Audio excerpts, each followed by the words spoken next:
जनतेसाठी कुणाशी भेटणारा आपला चॅनल सत्यमुख।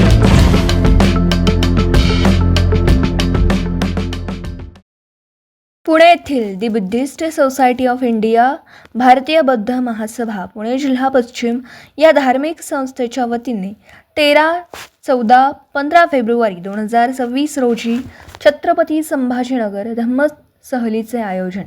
जिल्हाध्यक्ष प्रकाश ओव्हाळ, सरचिटणीस दलितानंद थोरात गुरुजी, कोषाध्यक्ष रवींद्र अभंग गुरुजी तसेच संस्कार उपाध्यक्ष पी.के. पवार गुरुजी यांनी केला। धम्म सहल यशस्वी करण्यासाठी प्रचार पर्यटन उपाध्यक्ष फुलवरा शिंदे गुरुजी, अशोक टपाले, सिद्धार्थ ओव्हाळ यांनी खास करून प्रयत्न केले। धम्म सहलीमध्ये 51 पर्यटकांनी सहभाग घेतला। शुक्रवार दिनांक 13 फेब्रुवारी रोजी दुपारी 2 वाजता प्रवास सुरू झाला।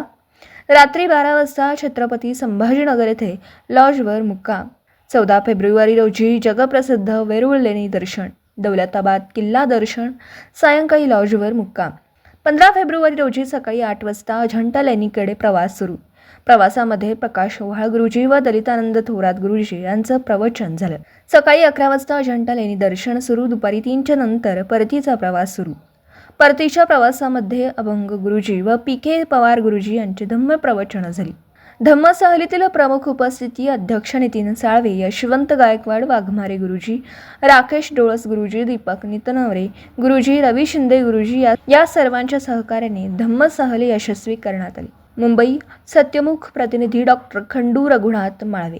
जनतेसाठी कुणाशीही भेटणारा आपला सत्यमुख। लाईक करा, शेअर करा आणि बेल आयकॉन ऑन करा। मित्रांनो, विसरू नका।